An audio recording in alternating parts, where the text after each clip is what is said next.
Grizzlies fans, welcome into another game day update. We have a very familiar face with us, Katy Winge, back to talk about the Denver Nuggets. Katy, you are defending world champ this time around. Crazy. It's still surreal to hear you say that, honestly. Like it's like, wait, that did happen. That's a real thing. The Denver Nuggets won an NBA championship. And I think this team, yeah, they're coming off of their banner raising ring ceremony first game. And this team has kind of turned the page on winning that championship and is very dedicated and determined to make a real run to repeat. So they're going to try and set the tone with that against Memphis, especially in their first road game tonight. Yes. So that banner raising ring ceremony, that was a game against the Lakers. So the Denver Nuggets are 1-0. The Grizzlies coming off a loss against the Pelicans. I'm going to set this game up for us. It's our second game for both of us. It is a 6 o'clock tip. I need to get that out to everyone. Yeah. It's not 7, it is 6. Get there early today. It's at FedEx Forum. 6 o'clock. Get there early. And we have a clear bag policy, so get there extra early. Okay. Now that I've done that, 0 injuries for you guys. That must be nice. We've got a whole long list, so let me walk you through it. Steven Adams and Brandon Clark out for the season, both of them. Santi rolled his ankle, and he is out tonight, but Coach Jenkins before last game did say that it's minor. They're just being careful. Luke is out on concussion protocol, and of course, John Morant's still out on that 25-game suspension. First half of a back-to-back. And I think that is why we're not seeing Santi. They're being like extra careful.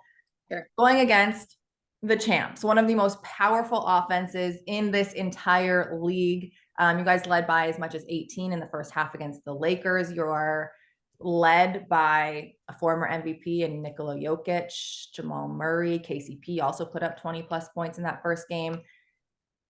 What's working? You guys shot 53% from the field. Great. Well, everything's working, honestly, if we're just going to like call it what it is with that starting five. And I mean, last year, the Nuggets shot a ridiculous percentage from the field. They were one of the best in the NBA, if not the best in the NBA, over 50% on the season. So they're very efficient, very effective in terms of scoring. And a lot of that does have to do with Jokic and the two-man game between Murray and Jokic, because we talk about this all the time, right, Kels? Like, how do you defend that starting five? Like when you really think about the roles that each of them play and what they're good at, it is the most perfect mix of ballers. Like you've got AG down low who can run that dunker spot. That is a better ball handler than he gets credit for. He can run the pick and roll with Jokic and be the ball handler sometimes.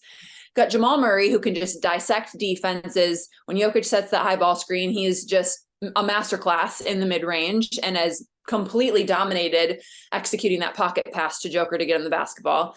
Then you add shooters like KCP and Michael Porter Jr., who shoot so well from the three-point line, and they're basically just spotting up along there. Both are really great cutters too, so you have to stay aware if you're defending them defensively. So it's like there are so many weapons and so many ways for the Nuggets to score that it's kind of like pick your poison and try and do something to take something away. Good luck if that is Joker and that's who you're trying to take away. But I do think in this matchup in particular, the Nuggets have such great size and you guys are really thin when it comes to your big men right now. So I think Jokic obviously is going to look to be aggressive. I think this could be a big Aaron Gordon night too. In the 2 games he played against you guys last year, he put up some pretty big numbers, statistically speaking. So we'll see. I mean, that starting group is set in stone. Their chemistry is right where it was during their championship run. The question for the Nuggets is more the bench, but the starters always come out and set a great tone. And our starters are kind of the opposite, just because there's been this wrench thrown in. Steven, got out a couple of days before the season was starting, and now Santi is out, and then Luke was out, and we're kind of still finding that chemistry. And it's led by Desmond Bane, who had 31 points in that first game, and Jaren Jackson Jr., the defending defensive player of the year, get 5 blocks in that first game. When we're talking about defense, obviously the Grizzlies have talked a lot about wanting to be a defensive team. Now that they've added Marcus Smart, they've got Jaren Jackson Jr. And I'm thinking, who, and I think this would be any team that plays the Denver Nuggets, For sure. who guards Nikola Jokic. And in my mind, there's 2 guys, right? It's Jaren Jackson Jr. / Xavier Tillman Sr., who has moved into that starting spot now. What I think today is going to be a big Jaren Jackson Jr. game on the defensive end. not stopping him, but being that guy who can maybe alter shots. And I think that's what Jaren needs to be focused on in this game. And rebounding. That's going to be a big thing. For sure. And I think Jaren Jackson Jr. needs to be the most disciplined defender that he's ever been going against Jokic, because Jokic has a counter move for his counter moves, and his footwork is, I mean, the best in the NBA. Mm-hmm. And so JJ can't get in foul trouble against Joker. And that's, I'm sure, what the Nuggets are deliberately going to try and do is get Jaren Jackson Jr. to be on the bench with too many fouls for the Grizz.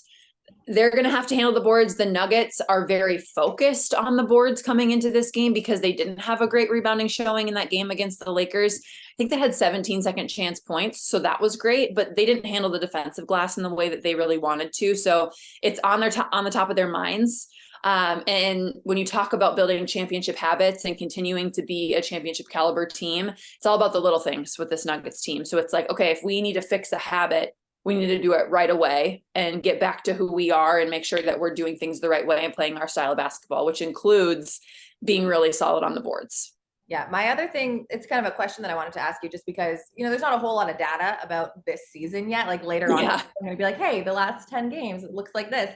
The Grizzlies have had a couple games where they had some 3-point shooting woes. And that first regular season game, they went. I was going to say, they got up 43 of them. Yeah, so 12 for 43. And I think their new identity, when they're trying to just find their new identity, because they are having to play this small ball that kind of thrust upon them, they do want to get up threes. And now obviously you want to hit more. And that's why the Pelicans had so many rebounds, is because there was so many shots put up. In terms of defending that three, taking away the three, is that something that the Nuggets have had a focus on, or are they like, hey, take the three, we'll defend the key because we're bigger? I think the number one kind of defensive priority is transition for them, which includes transition threes. And we had 2 transition points last game, so that's not okay. Good. Sure. But if you're looking to get up more threes, that you're going to have the mentality, I think, to have the green light of like, if we can push the ball, we're going to shoot the first open shot that we have. And if it's the right player taking them. So for Denver, it's like, you have to make sure you know who the shooters are and be matched up with them as soon as they cross half court. Especially with a guy like Desmond Bane, who can launch from wherever. He's someone that you can't let get loose. He shoots the three so well. So he'll absolutely be a point of emphasis for Denver. But I think they're going to recognize and understand who's a runoff, who's not, who are they okay with giving those threes to, at least initially in the game. 43 is a lot of threes. That's a lot of attempts. And so I think it's absolutely something that they'll talk about in their scout. It's absolutely something that they'll be aware of. But if they're only making 12 of them, that it's like, you're okay with that. Like, that's an okay stat. If they're only making 12, I mean, I think you still take that. So you just can't let anybody get hot. There has to be an awareness of like, okay, if a guy's hit 1 or 2, they now become a runoff. Make sure that you adjust accordingly in game. Yeah. Just to put that into perspective from last year for people watching this, the Grizzlies obviously had 82 games. There was 12 games where they shot 40 or more threes. They went 9-3 of those. It's just like, you got to get hot from the three. The three is very like hot and cold. If you're hot, you're hot. If you're not, you're not. Let's do one stat, Katie, to end this off. I'm going to start first. The Grizzlies forced 21 turnovers in their last game. They scored 28 points off of that. So it's going to be defense for me, but more specifically than just Jaren blocking shots, I'm going to say the guard defense is going to be most important. So I do also think Marcus Smart is going to need to have a big game, whether he's guarding Aaron Gordon or Jamal Murray, however that plays out. I'm going to go with just straight up defense, like the hustle defensive plays for the Grizzlies. Yeah. A couple come to my mind. Because yours is defense, I do think that the Nuggets can't turn the ball over if they want to find success against Memphis. Truly, like the Nuggets, especially because the offseason was as short as it was for Denver, there is a little bit of still a ramp up period. Even though the starters have looked as good as they have, you can't allow yourself to be sloppy. You can't allow yourself to be not sharp. So I think not allowing yourself to get into a laziness or a relaxed state and make difficult passes or too flashy of passes. You can't do this against this Memphis team. All right, let's get this one started. Katie, thank you again so much. And remember, everyone, I cannot say it loud enough and big enough. 6 o'clock tip tonight, 666. It is not a 7 o'clock tip, so get there nice and early, and we will see you then.